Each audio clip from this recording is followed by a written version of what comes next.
కిర్లపూడిలోని తన నివాసంలో ముద్రగడ పద్మనాభం మీడియాతో మాట్లాడుతున్నారు. లైవ్ లో చూద్దాం. రాష్ట్రాలకు రైతులకు కూడా శాంతియుతంగా చేసుకోవాలని ఆలోచనతో ముందుకెళ్ళడం జరిగింది. దురదృష్టమైన సంఘటన ఏంటంటే బ్యాడ్ ఎలిమెంట్స్ వచ్చి రైలును తగలబెట్టడం, పోలీసు వారి జీపులు తగలబెట్టడం, అందులోనూ మా సంబంధించిన కార్యకర్తల కారు కూడా అద్దాలు పగలగొట్టడం చేశారు.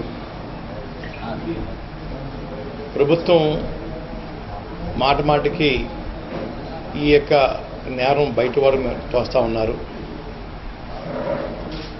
ఈ సమావేశం డేట్ అనౌన్స్ చేసిన దగ్గర నుంచి కూడా మా సమావేశానికి ఎదురుదాడి చేయిస్తా, ఎన్నో రకాల ఆయన ప్రకటన ఇప్పిస్తా, మా కుల సోదరులతోటి మా ఉద్యమాన్ని నీరుకి పార్పించాలని ఎన్నో ప్రయత్నాలు చేసి ఆఖరికి కొన్ని చోట్ల రౌడీలతోటి సమావేశాలు పెట్టించి మీరు సమావేశంలో పాలు పంచుకోండి, సమావేశంలో మీరు కొంచెం గొడవ చేయండి, అక్కడ ఆ కాపులతోటి దెబ్బలు తినండి, ఈ కాపుల్ని ఇతరులను కొడతారు అని అనిపించుకోవాలి మనం అనే రీతిలో ట్రైనింగ్ ఇవ్వడం జరిగింది. అందులో భాగంగానే ఈ దహనకాండ కూడా చెప్పుంటారని నేను అనుమానిస్తూ ఉన్నాను. ఎంతసేపు ఈ యొక్క ఉద్యమానికి ఎవరో చెయ్యొతిస్తున్నారు, ఎవరికో ఈ జాతి నేను అమ్ముడైపోయాం అని ప్రకటన చేస్తూ ఉన్నారు. చాలా బాధాకరం. ఈ మా జాతి నేను అమ్ముడైపోయే జాతిని, అమ్ముడైపోయే మనిషిని టీడీపీ పెద్దలు వ్యాఖ్యానించడం చాలా బాధాకరం. గతంలో కాంగ్రెస్ పార్టీకి వ్యతిరేకంగా ఎన్నో ఉద్యమాలు చేశాను. ఆ రోజు మీరు కొన్నారా అని ముఖ్యమంత్రి గారిని అడుగుతూ ఉన్నాను నేను. ఆ రోజు మీరు కోట్లాది రూపాయలు పెట్టిన కొని ఉంటే, మా జాతిని కొని ఉంటే, ఈరోజు వేరే పార్టీ వారు కొన్నారని అనుకోవచ్చు. ఆ విషయం మీద మీరు చెప్పాలా. గతంలో కొని ఉంటే ఎన్ని వందల కోట్లకి నన్ను లేక మా జాతిని కొన్నారో బహిరంగ చెప్పాలని నేను తెలియజేస్తా ఉన్నాను. ఈ దురదృష్టమైన సంఘటన జరిగిన తర్వాత ఇంకా ఈ బ్యాడ్ ఎలిమెంట్స్ చేత మరికొన్ని ఘట్టాలు చేయిస్తారేమో అనే అనుమానం కొద్దీ నాకు నేనుగా, నా కూడా ఉన్న మిత్రులు కూడా దూరంగా ఉన్నా కూడా అప్పటికప్పుడు ఉద్యమం ఈ విధంగా తప్పుదో పట్టించడానికి బ్యాడ్ ఎలిమెంట్స్ చేతుల్లో మనం వెళ్తే మన ఉద్యమం లక్ష్యం నెరవేరదు అన్న ఉద్దేశంతో వెంటనే ఆ రాస్తారోకో రైలు రోకోలు ఆపేసేసి వేరే కార్యాచరణ కోసం ఆలోచన చేయడం కోసం నిన్న ముగింపు ఇవ్వడం జరిగింది. నేను కానీ, మా జాతి కానీ, మా నాయకులు కానీ ఈ ఉద్యమం ఏ కులానికి, ఏ మతానికి, ఏ పార్టీకి వ్యతిరేకంగా చేయటం లేదు. అలాగని ఇంకో పార్టీకి అనుకూలం కూడా కాదు. మా ఆకలి బాధ తీర్చమని మేము అడుగుతూ ఉన్నాం. ఈ ఆకలి బాధ తీరుస్తానని ముఖ్యమంత్రి గారు ఆశ పెట్టడం వల్ల రోడ్డెక్కే పరిస్థితి ముఖ్యమంత్రి గారు కలగజేశారు. ముఖ్యమంత్రి గారు ఆ మాట ఇచ్చి ఉండకపోతే ఈరోజు మేము రోడ్డు ఎక్కేవాళ్ళం కాదు, మేము ఇంత పెద్ద మీటింగ్ పెట్టుకునేవాళ్ళం కూడా కాదు. అది తప్పించుకోవడానికి రకరకాల వంకలు చెప్పి కమిషన్ మీద కమిషన్లో వేయటం అన్నది న్యాయం కాదని చెబుతూ ఎన్నో ఉత్తరాలు రాశాను. రాతలో సంబంధం లేదు. ఆ మధ్య 30 నంబర్ జీవోలో ఉన్న ముస్లిమ్స్కి రిజర్వేషన్ కావాలని మహమ్మద్ జానీ గారు ముఖ్యమంత్రి గారికి ఉత్తరం రాస్తే అప్పుడు రాజశేఖర గారికి 3 నెలలు రిపోర్ట్ తెప్పించుకుని వారు బీసీలో కలపడం జరిగింది. అలాగా నెల 2 నెలలు టైం పెట్టుకుని రిపోర్ట్ తెప్పించాలి తప్ప సంవత్సరాల తరబడి వారు ఆ రిపోర్ట్ రావాలని చెప్పేసి మా కుల పెద్దలని జోకెడతా ఉంటే ఇక్కడ అత్యంత పేదవారు కడుపు మండిపోతా ఉంది. ఆ పేదవారు కొంతమంది తల్లిదండ్రులు నాకు వచ్చి, అయ్యా మా పిల్లల్ని చదివించుకునే స్తోమత లేదు, కనీసం మధ్యాహ్నం 2 పూటలు కడుపు నిండా భోజనం పెట్టే పరిస్థితి కూడా మాకు లేవు. ఈ మధ్యాహ్నం భోజన పథకం కోర్టు వారు దయ వల్ల ప్రభుత్వాలు అమలు చేస్తూ ఉన్నాయి. ఒక పూటైనా ఆ పిల్లలకి భోజనం కోసం అని చెప్పేసి మా పిల్లల్ని ఎక్కువ పర్సంటేజీ ఆ అన్నం కోసం అమ్ముతూ ఉన్నాం. అన్నంతో పాటు చదువుకునే స్తోమత ప్రభుత్వం కలగజేస్తే మా పిల్లలు పైకి రావడానికి అవకాశాలు ఉన్నాయి. వాళ్ళు పైకి వచ్చి మమ్మల్ని పోషిస్తారు అనుకుంటా ఉన్నాం. ఎంతోమంది పిల్లలు మా ఇంటి పక్కన వాళ్ళు అటు ఇటుగా ఉన్నవాళ్ళు చదువుకుంటూ ఉద్యోగాలు చేసుకుంటూ ఆ కుటుంబాలు పైకి వస్తూ ఉన్నాయి. మేము ఇంత దరిద్రమా, ఈ రాష్ట్రంలో మమ్మల్ని పట్టించుకోరా అని ఆవేదనతో ఉన్నారు. ఎవరినో నాలటోనో ఇంకొకరినో జోకెట్టి వారందరూ ఒప్పుకున్నారు, వారందరూ తర్వాత సాఫీగా చేయండి అని చెప్తున్నారని చెప్పేసి ముఖ్యమంత్రి గారు సెలవిచ్చారు. అది ఎంతవరకు న్యాయం అని అడుగుతా ఉన్నాను. 5 నెలలు అయింది ఉత్తరాలు రాసి, కనీసం ఒక్కరోజన్నా ఈ కమిషన్ వేశాను, నెలలో రిపోర్ట్ తెప్పిస్తానంటే మీరు రోడ్డు ఎక్కువ ఉండేవారని కాదు. అది కూడా వారు ఆశ పెట్టారు కాబట్టి అడుగుతా ఉన్నాం. సంవత్సరానికి 1000 కోట్లు ఇస్తా అని చెప్పేసి వాగ్దానంలో ఉంది. 2000 కోట్లు ఇవ్వాలి ఈ రోజుకి. 50 కోట్లు ఇచ్చి అడుక్కున్నోడికి బెస్ట్ చేసినట్టుగా వేసి, అలాగే ఇంకో 50 కోట్లు కాపీదారునికి ఇచ్చినట్టుగా ఇచ్చి ఈ జాతిని అవమానిస్తూ ఉన్నారు.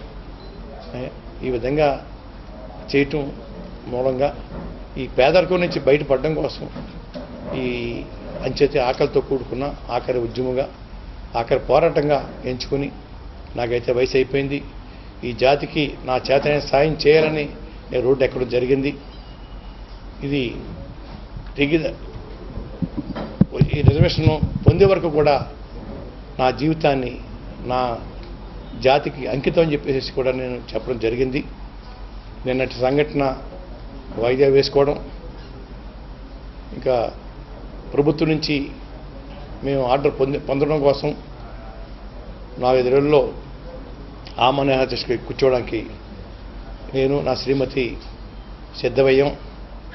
ఈ లోపలే వంకలు పెట్టి అరెస్ట్ చేయడానికి మమ్మల్ని అందరినీ కూడా ప్రభుత్వం కుట్ర పంతం, దానికి కూడా రెడీయే. బెయిల్ కూడా తెచ్చుకోను, ఇంట్లో పారిపోను, ఇంట్లో దాక్కోను, ఎప్పుడు వస్తే అప్పుడు తీసుకుపోవచ్చు. జైల్లో పెట్టినా కూడా ఆమోదశ అక్కడ కూడా కొనసాగిస్తాను, ప్రభుత్వాన్ని తెలియజేస్తా ఉన్నాను. భయంకరమైన వాతావరణం రాష్ట్రంలో సృష్టించడానికి ఈ కాపు జాతిని అపదశ పాలు చేయడం కోసం ఈ ప్రభుత్వం కుట్ర పంతం ఉంది. ఇప్పటికే జిల్లాలో 144 సెక్షన్ పెట్టారంట. ఏం చేశాం, ఎక్కడ దహనం చేశాం? అది బ్యాడ్ ఎలిమెంట్స్ని ప్రోత్సహించింది మీరు, కానీ ఎంక్వైరీల్లో మీ పరమాయించిన మనుషులు పేర్లు రాకుండా మీ జాగ్రత్త పడతారు. ఎదురువాడి మీద నేరం నెట్టడం మీకు చిన్నప్పటి నుంచి వెనతో పెట్టిన విద్య. తప్పు ముఖ్యమంత్రి గారు. ఈ విధమైన పరిపాలన మంచిది కాదు. ఇచ్చిన హామీని అమలు చేసుకోవాలా. విజయభాస్కర్ గారు టైంలో ఇచ్చిన జీవో ఇది చెల్లదని చెప్పేసి అవహేళనగా మాట్లాడుతూ ఉన్నారు. పోనీ ఆయన మమ్మల్ని దగా చేసి మోసం చేసి మా కళ్ళని చూడడం కోసం తప్పుడు జీవో ఇచ్చారు. పోనీ మీరైనా ఇవ్వండి, మీ పేరు చెప్పుకుంటారు. ఎక్కడైతే గజ్జిని పెట్టామో అక్కడ మా జాతి అంతా మీ కాళ్ళు కడిగి మీ ఆ నీళ్ళతో జాతి స్నానం చేస్తారే.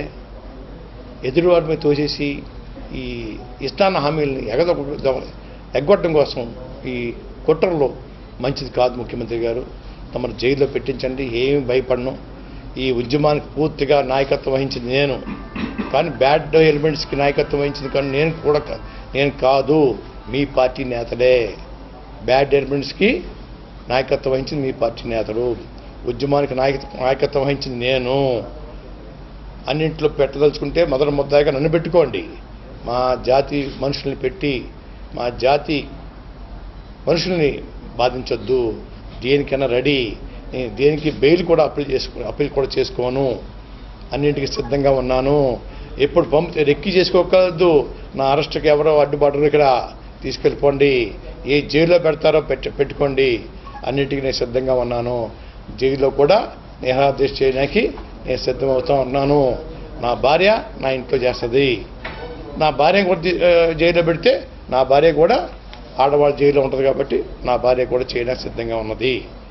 కాబట్టి ఇక్కడ బెయిల్ తెచ్చుకోవడం కానీ, యాంటిసిపేట్ బెయిల్ తెచ్చుకోవడం కానీ, తాక్కోవడం కానీ చేసే మనిషిని కాదు. వెనక్కి వెళ్ళిపోయే మనిషి అంతకన్నా కాదు.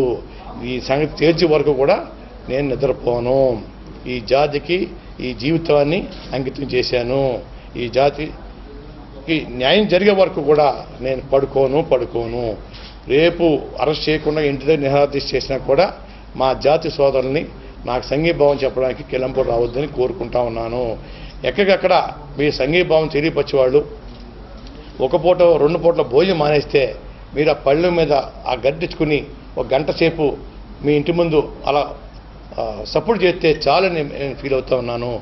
తప్పుడు కేసులు పెట్టి మిమ్మల్ని కేసులో బనాయించిన ప్రయత్నం చేస్తుంది ప్రభుత్వం. కాబట్టి నా సంఘీభావం కోసం ఎవ్వరు కూడా ఇల్లు వదిలి రాకండి. నేను నా భార్య ఒంటరిగానే ఉంటాం, ఒంటరిగా చేస్తాం. కాబట్టి ఎవ్వరు ఆవేశపూరితంగా ఇంకొక దారికి వెళ్ళకూడదని, ఇంకొక రకమైన బ్యాడ్ ఎలిమెంట్స్ మిమ్మల్ని సృష్టించి మళ్ళీ మిమ్మల్ని ఇంకో రకంగా ఇరికిస్తారన్న భయం కొద్దీ మిమ్మల్ని ఎవరింట్లో వాళ్ళు ఉండి నాకు సంఘీభావంగా ఈరోజు పూట మా ఇంట్లో భోజనం మానేసామని చెప్పేసి ఆ పళ్ళు మీద గంట కొడితే చాలు, నాకు ఆ గంట నాకు వినిపిస్తుంది. కాబట్టి ఎవరు నా నిరాదీశకి జైల్లో ఉన్నా ఇంటి దగ్గర ఉన్నా కూడా ఆవేశపడద్దు. మనం శాంతియుతంగా మహాత్మా గాంధీ గారు బాటలోనే ప్రయాణిద్దాం. ఎవరు ఎన్ని కుట్రలు పడినా వేళకపన రేపన్నా నిజం బయటకు వస్తుంది. కాబట్టి ఈ యొక్క బెదిరింపులకి, ఈ భయంకర వాతావరణానికి జడిసిపోయి పారిపోయి దాక్కునే పరిస్థితి లేదని ముఖ్యమంత్రిగా తెలియజేస్తాం. సార్, నిన్న జరిగిన ఘటనలకు ప్రభుత్వమే బాధ్యత అంటారు? పూర్తిగా ప్రభుత్వం బాధ్యత అండి. మేము మీటింగ్ పెట్టిన దగ్గర నుంచి కూడా ఎన్నో అడ్డంకులు, ఎదురుదాడులు, ఆఖరికి బస్సులు ఇచ్చిన వాళ్ళని కూడా బస్సులు ఇచ్చేట్టు ఒక చీరేస్తా ఉన్నారండి. ఆర్టీసీ బస్సులు అద్దెకి ఇవ్వమంటే కూడా ఇవ్వద్దని ఆర్డర్ చేయాలి. కనీసం వండుకున్న వారికి వచ్చిన వాళ్ళకి భోజనం వండి పెడతామంటే కూడా ఆ స్థలాలు ఇచ్చేవాడిని స్థలాలు ఇవ్వద్దని కూడా ఆదేశాలండి. ఏంటి ఈ రాష్ట్రం జాగీరా, వారి ఎస్టేటా?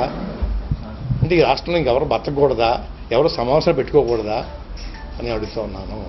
పూర్తిగా ఈ బ్యాడ్ ఎలిమెంట్స్కి నిన్న జరిగిన సంఘటనకి పూర్తిగా ప్రభుత్వాన్ని బాధ్యత, ఉద్యమానికి మాత్రం నాది బాధ్యత. నేరస్తుడు కుట్ర చేశాడు ఇదంతానని చెప్తున్నారా? నేరస్తుడు ఎవరు? నేను చెప్పాను కదా అంతా, మీకు ఎవరి మీద తోసేందుకు బ్యాడ్ ఎలిమెంట్స్ మీ పార్టీ చేయించింది బ్యాడ్ ఎలిమెంట్స్ చేత.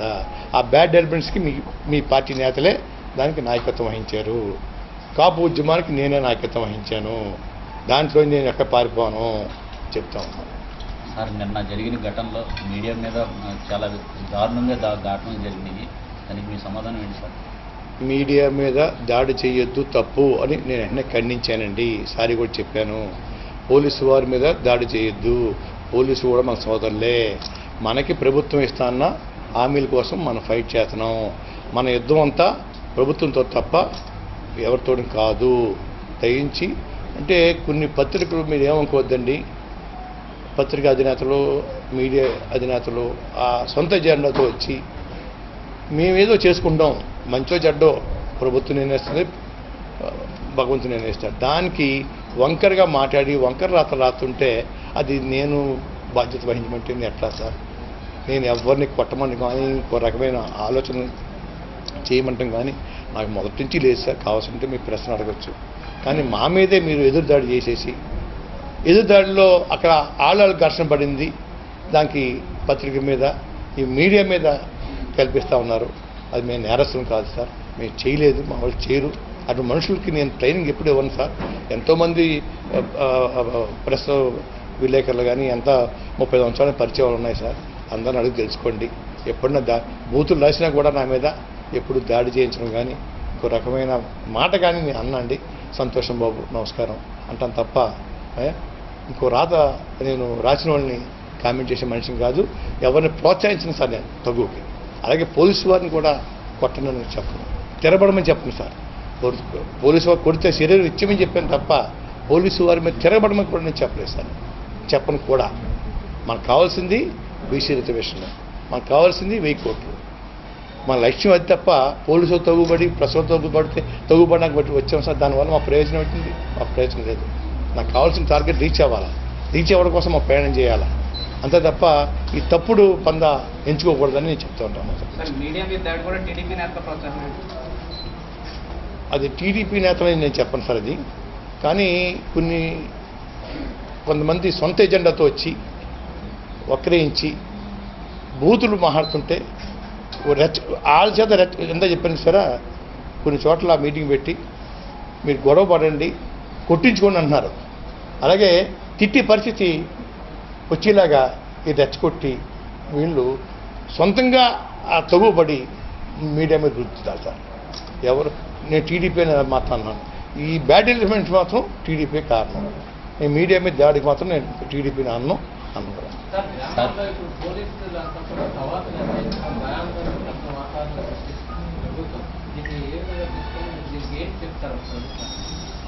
సార్ నేను చెప్పాను, శాంతియుతంగా చేయటం కోసం మేము రోడ్డు ఎక్కామండి.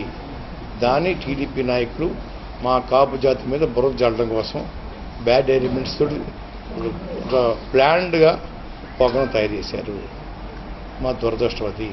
దాని మీదే వెంటనే నేను ఇంకో రకమైన దాడులకు వెళ్తారేమో, ఇంకో రకమైన దాడులు చేయించి మనమే ఇంకా నెట్టుతారేమో మన జాతి మీద అన్న ఉద్దేశంతో నేను ఆపడం జరిగింది. అయ్యా తర్వాత నిర్వహించుకునేవాడు సార్, తప్పే ఉంది. ఈ చైనా వాళ్ళో లేకపోతే సింగపూర్ కంపెనీయో లేకపోతే చైనా దేశమో సింగపూర్ దేశమో జపానో ఎవరో ఎమర్జెన్సీ విధించుంటారు మన రాష్ట్రంలో అండి. అంచేత మగ్గాలు కదా, తప్పదండి. అయ్యా ఇప్పుడు వేళ నన్ను కూడా అరెస్ట్ చేయడానికి సిద్ధంగా ఉన్నారు చెప్తా ఉన్నాయి. సరే రెడీ అయింది సార్. అలాగే మా జాతోడు కూడా జైలు తీసుకుపోవచ్చు సార్. తీసుకుపోతాం, జైల్లో ఉంటామండి. జైల్లో రోజు సమావేశం పెట్టుకుంటాం సార్.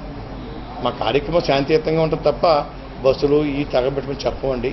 సాధారణంగా నేను చేసిన ఉద్యమాల్లో కూడా సార్ ఎప్పుడు కూడా నా మాట లేకుండా ఒక ఇంచు దాటరు సార్. ఎన్ని జిల్లా వాళ్ళు అయినా సరే ఎన్నో ఉద్యమాలు చేశాను సార్. అది చేయనట్టు చేస్తారు, ఆగనంటే ఆగుతారు, నోరు మీనట్టు వస్తారండి. అంటే ఆ విధంగా నేను ట్యూన్ చేసుకున్నాను సార్. తప్పుడు పద్ధతిలో వెళ్ళే మనుషులు తక్కువ అండి, ఎవరు వెళ్ళరు సార్. ఆ బ్యాడ్ ఎలిమెంట్స్ ఇప్పుడు మా కార్లు ఎందుకు బాటు చేసి చెప్పండి. మా మనుషులు ఏమి ఉంటే మా కారు ఎందుకు బాటు చేయాలా, మా కార్యకర్తల కార్లు. కాబట్టి అది బ్యాడ్ ఎలిమెంట్స్కి నాయకత్వం వహించిన టీడీపీ నాయకులు, పత్రికా విలేకరులు. మా వల్ల తప్పు లేదు కానండి, తప్పు ఉంటే మాత్రం క్షమించమని కోరుకుంటాం సార్. కాపు ఐక్య గర్జన ఏర్పాటు చేసి అత్యవసరంగా రోడ్డు దిగ్బంధనాలు, రైల్వే దిగ్బంధనాలు చేయమని ఎందుకు పిలిపివ్వాల్సి వచ్చిన అవసరం అంటే నెల రోజుల నుంచి మమ్మల్ని చాలా బాధ పెడతా ఉన్నారు సార్. సమావేశం పెట్టుకోకుండా ఎన్నో రకాల అడ్డంకులు సార్. చెప్తా ఉన్నాను మీకు, అన్ని రకాల అడ్డంకులు ఒకటి కాదండి. ఏదో విధంగా ఈ సభ జరుపుకోకూడదు.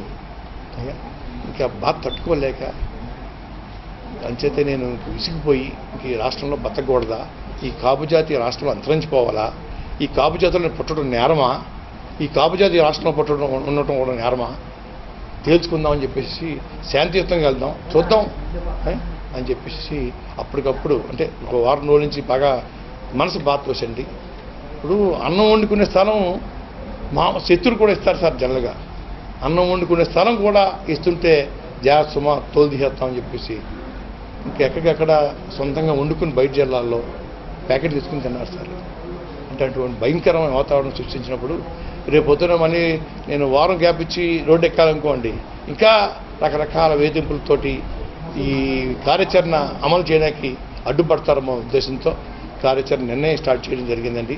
కానీ దురదృష్టం ఏంటంటే ఈ బ్యాడ్ ఎలిమెంట్స్ని కూడా ప్రోత్సహించడం వల్ల మా కార్యాచరణ ముందుకు వెళ్తే ఇంకా నష్టం జరగకపోవచ్చు. అంచేత ఆ నష్టం జరగకుండా ఉండడం కోసం కార్యాచరణ మార్చుకుందాం, శాంతియుత పద్ధతిలో ఆమోద దృష్టికి వెళ్దాం.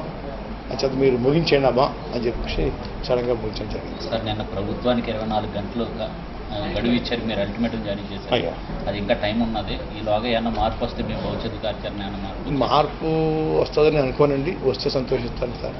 అప్పుడు మళ్ళీ స్పందించాను సార్ వచ్చినప్పుడు. సార్ నిన్న చంద్రబాబు మాట్లాడుతూ కనీసం జీతాలు కూడా డబ్బులు లేవు, నేను నెమ్మదిగా ఇస్తాను బాబు సార్. జీతాలు డబ్బులు లేని మనిషి రాజధానికి 400 కోట్లు 500 కోట్లు ఖర్చు పెట్టు, శంకుస్థాపన ఖర్చు పెట్టారు సార్. పప్పు బెల్లాలకు 100 కోట్లు ఖర్చు పెడతా ఉన్నారు సార్. పట్టిసీమకి 1400 కోట్లు ఖర్చు పెట్టారు సార్.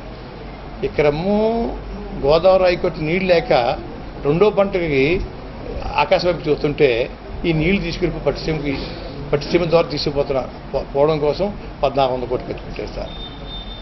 ఇలాగా ప్రత్యేక విమానాల్లో విదేశాలు తిరగటం సార్, ప్రత్యేక విమానాల్లో జిల్లాలు తిరగటం, ప్రత్యేక విమానాల్లో ఢిల్లీ వెళ్ళటం అండి.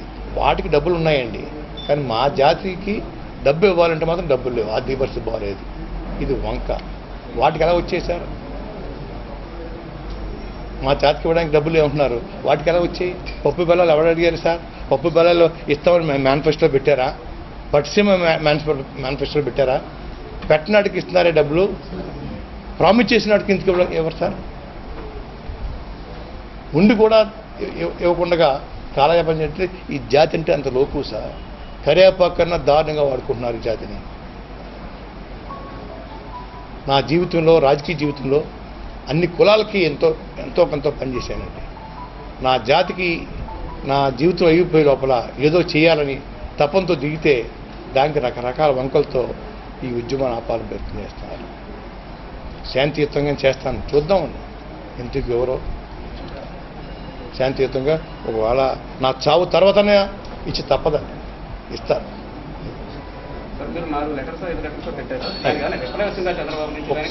ఒక్క ఉత్తరం చెప్పాం కదా సార్, ఏ ఉత్తరానికి సమాధానం లేకపోవటం వల్ల రోడ్డు ఎక్కే పరిస్థితి ఆయన కలగజేశారు. ఫస్ట్ ఉత్తరానికి వెంటనే నెలల్లో రిపోర్ట్ తెప్పించుకుంటున్నాను, మీరు ఆందోళన పడకండి, మీ జాతిని సమాయత్తం చేయకండి, ఉద్యమాలు చేయడానికి ఆలోచన చేయొద్దు అని ఉత్తరం రాస్తే సరిపోయేది. 5 నెలలు అయింది సార్. జూలై 25 ఇప్పుడు రాశాను సార్ నేను ఉత్తరం. అప్పటి నుంచి 5 నెలలు అయిందండి. ఇప్పటికి అతిగతి లేదు, సమాధానం లేదు. ఏం పీక్కోండి అనే దూరంలో వారు నడుస్తున్నప్పుడు నా జాతికి జరుగుతున్న అన్యాయం నేను అడిగేది కోటీశ్వరులు కడగట్లేదు సార్, పేదవాళ్ళు అడుగుతున్నారు. అది కూడా ఇతర కులాలు అనుభవించే కోటాలో కూడా పెట్టమంటలేదు సార్. 50 మిగిలిన అందరూ అనుభవించగా మిగిలిన 50% కోటాలు ఇమ్మని అడుగుతున్నాం. దానికి ఏదో వంకలు చెప్తా ఉండడం సబ్బు కూడా కాదు సార్. మాకు అంటే బీసీలకి మాకు, ఎస్సీలకి మాకు తగ్గు పెట్టాలని కోరు. మేము మాకు ఎక్స్ట్రా కోటా ఇచ్చినా కూడా ఏబీసీలో కూడా పెట్టద్దంటున్నాం సార్. వారి దాంట్లో ఒక పిసర్ కూడా తీయొద్దని అడుగుతున్నాం. ఈ 9 నెలల కమిషన్ మీద నమ్మకం లేదు సార్. 9 నెలలు అంటే మనకి 9 సంవత్సరాలు అవుతుంది సార్. నెలలు తీసి సంవత్సరాలు మార్చుకోవడం మీరు కాలయాపన. పుట్టుసంగా కమిషన్ అండి, అప్పుడు 1 సంవత్సరం 2 సంవత్సరాలు టైం ఇచ్చి చేశారు. 9 సంవత్సరాలు సాగింది సార్. దాల్వా సుబ్రహ్మణ్యం గారి కమిషన్ 6 సంవత్సరాలు సాగింది అన్నారండి. అంతకుముందు ఇంకా కమిషన్లు ఉన్నాయి సార్, తర్వాత కమిషన్లు ఉన్నాయి, పేర్లని నేను చెప్పలేను. అన్ని కమిషన్లతోటి కాలయాపన సార్. అంతే. ఇలా చేసే ఉద్దేశం ఇన్ని కాంప్లికేషన్స్ ఉంటాయి, ఇబ్బందులు ఉన్నాయి అని ఆ రోజే తెలుసుండి ఎందుకు హామీ ఇచ్చారు సార్? హామీ ఇవ్వకూడదు కదా. కొత్తగా పదవి యొక్క ఆలోచన వాళ్ళకైతే తప్పుడు హామీలు ఇచ్చారనుకొచ్చండి.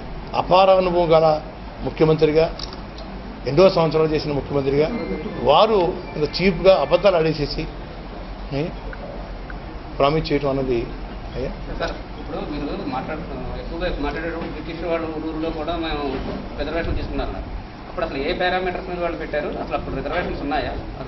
1910 నుంచి 56 దాకా ఉన్నాయని చెప్తున్నారు సార్ మా పెద్దలు. మళ్ళీ మధ్యలో తీసేశారటండి. మళ్ళీ 61లో దళిత ముఖ్యమంత్రి దామోదర్ సంజయ్ గారు ఈ కాపుల యొక్క పరిస్థితి తెలుసుకుని, ఈ కాపులు ఏంటి మహా దరిద్రులే, పనిచేస్తే తప్ప కడుపు నిండదే, వీళ్ళకి చొక్కా ఉండదు, ప్యాంటు ఉండదు, తుమాలు ఉండదు, వీళ్ళు ఓసీలా అని చెప్పేసి ఆ మహానుభావుడు బీసీలో కలుపుతూ 61లో జీవో ఇచ్చారటండి. మళ్ళీ అది 66 దాకా కొనసాగింది సార్. మళ్ళా తర్వాత మళ్ళీ తీసేశారు సార్. ఇవన్నీ కూడా జీవో ద్వారా చేసేస్తారు, కమిషన్లు కాదని చెప్తా ఉన్నాయి సార్. బాబు సార్, ఇందాక మీడియాకు సంబంధించి ఇందాక మీరు మాట్లాడారు కదా, జరిగిందంతా కూడా రత్నాచల్ ఎక్స్ప్రెస్ దగ్గరే జరిగింది. అంటే ట్రైన్ తగ్గంగా అక్కడంతా యాంటీ ఎలిమెంట్స్ అని ఇప్పుడు మీరు అంటారు. కానీ విలేకరులు కొట్టడం కూడా అక్కడే జరిగింది. ఫోటోగ్రాఫర్లు విసిరేయడం, ల్యాప్టాప్లు పాడేయడం అన్నీ కూడా అక్కడ కూడా. అది బ్యాడ్ ఎలిమెంట్స్ అయినా లేకపోతే అంటే బ్యాడ్ ఏంటంటే నేను చెప్పాను సార్ మీకు, కొంతమంది రెచ్చగొడతా ఉన్నారు సార్, బూతులు తిడతా ఉన్నారు. వరే మీకు రిజర్వేషన్ కావాలరా మీకు అని వ్యంగ్యంగా మాట్లాడి దాన్ని మీడియా మీద దుద్దుతున్నారు సార్. మమ్మల్ని తిట్టారు అని. వాళ్ళు ఎందుకు సార్? వాళ్ళ డ్యూటీ వాళ్ళు చేసుకోవాలా? నా డ్యూటీ నేను చేసుకున్నా, మీ డ్యూటీ మీరు చేసుకోవాలా? వీళ్ళకి ఏదో పోతున్నట్టుగా మొన్న సినిమా యాక్టర్ మురళీమోహన్ గారు మోహన్ బాబు గారు అండి బహిరంగంగా చెప్పాడు మన ఏబిఎన్ ఇంటర్వ్యూలో. ఆ విధంగా మీ విలేకరులు నడుచుకున్నప్పుడు రెచ్చగొట్టి మాట మాట్లాడుతున్నప్పుడు ఎదరోడు తిట్టించుకోవడం కోసం రెచ్చగొట్టించడం అది ఎంతవరకు న్యాయం అంటారు సార్? నేను ప్రోత్సహించను, కానీ ప్రోత్సహించింది మీ వాళ్ళే, ప్రోత్సహించి తగుబడిది మీ వాళ్ళే, కానీ తీసుకొచ్చి వీడియో పెడుతున్నారు సార్. అది మా దురదృష్టం సార్. ఏం చెప్తున్నాను ఇంకా. కానీ నిన్న మాత్రం